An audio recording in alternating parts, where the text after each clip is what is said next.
Let's talk to LaDona, find out what she makes of it all. LaDona, very good morning to you. Good morning to you. I mean, police have done some pretty weird things in this country recently, but for them to now put out a mugshot of a dog is perhaps the most bizarre thing I've ever seen. Well, and it's a very doggy-looking dog, yeah. So I'm not sure that people would know if that was the right dog. If they saw it running around, it just looks like a dog. Well, yeah, and also imagine the case of mistaken identity if some dog gets, you know, put into the frame who's not guilty. Right. Oh yeah, no, you certainly don't want that. I mean, pretty soon it's mob justice. Cats are going to get in on it because you know cats. Yeah, they're going to dob the dog in. The cats are going to start calling the cops and saying it's definitely that dog that lives next door to me. Absolutely it is. Absolutely incredible. Let's talk about Kamala, or Kamala Harris. And she got her nieces up on stage last night to teach everybody how to pronounce her name. But let's have a look at her accepting the nomination for President of the United States of America. On behalf of everyone whose story could only be written in the greatest nation on earth, I accept your nomination to be President of the United States of America. I mean, I attended one Democratic National Convention when Bill Clinton was nominated in 1991.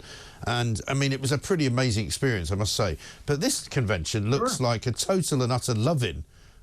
Completely lacking in policy, lacking in ideas, lacking in sort of, you know, anything other than just adoration. Well, it is absolutely a love fest, and probably for good reason, because Harris has managed to snatch victory from the jaws of defeat. Yeah. If Joe Biden had continued, everyone knew, every Democrat knew, every member of their base knew that he was not going to win this presidential election, and they were absolutely panicked over it, as you would be. I mean, you know, you have a lot of money into these candidates, you have a lot of time spent into the candidates, and here they were stuck with someone that they knew they could no longer really hide what was going on with Joe Biden. He was slowing down. It was not going to work. And they were utterly panic-stricken over it. The fact that she got in without being primaried just makes it, I think, all the more sweeter for Democrats, because she has to answer fewer questions. At least that's her technique. She's done 0 news conferences. She will not sit down with the press. That is not her milieu, as it were. Where she does well is on stage, obviously, with a speech that's written for her. She did beautifully. But when you come down to the nitty-gritty and you start having to talk policy and you have to do it knowledgeably, it's not something that she's had a lot of luck with so far. No, and I don't think she's going to fare terribly well in a debate with Donald Trump either, because, I mean, that was the undoing of Joe Biden, wasn't it? When you saw, even though they had these crazy rules where nobody could interrupt anybody, and one person spoke and another person spoke, and the mediator just kind of, you know, sat there in between them. You know, she's not going to be a great performer in a debate, I don't think, because she's not good. She doesn't appear to be very good on the hoof, you know. She's not good at answering questions. She's very good at sort of making those ridiculously bland statements like, you know, only somewhere in the greatest country in the world could anybody have got this. You know, it's all very nicey, but it doesn't amount to a whole hell of a lot, and it's not moving her much in the polls either, is it?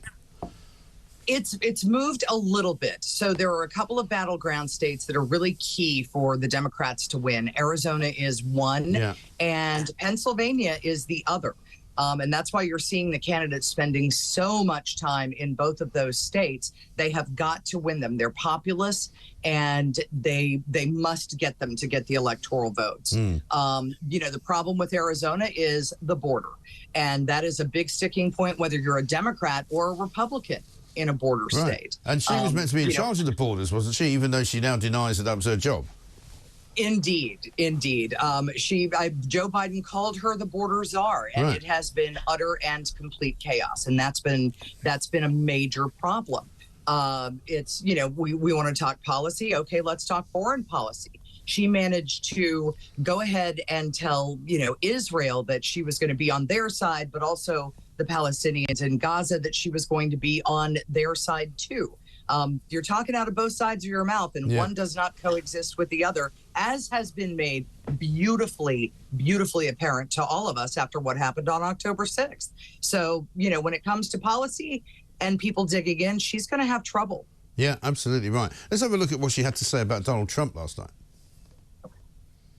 I will not cozy up to tyrants and dictators like Kim Jong-un who are rooting for Trump.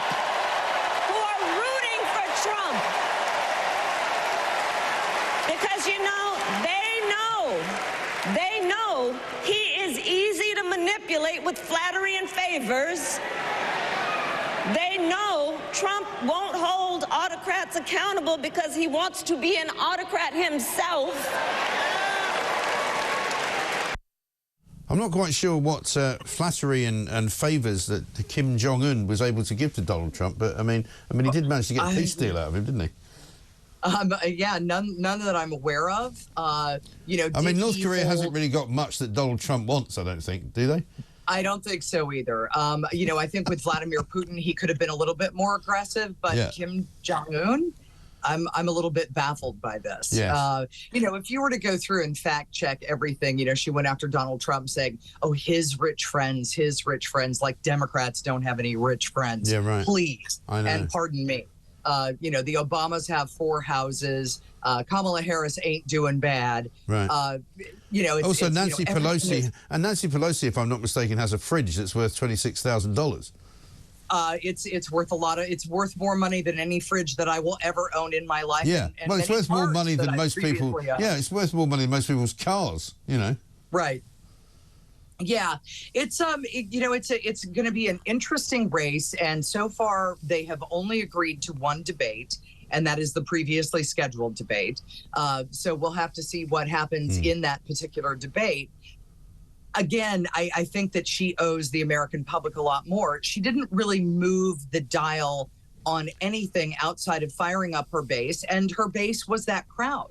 You know, Democrats and Republicans both, it doesn't really matter what they do. Their base is always going to be there for them. Yeah. But is there going to be a point at which those people in the middle, and it's those voters in the middle that they desperately need, is there going to be a point at which the people in the middle say, okay, you know, now I'm going for her or him or whomever?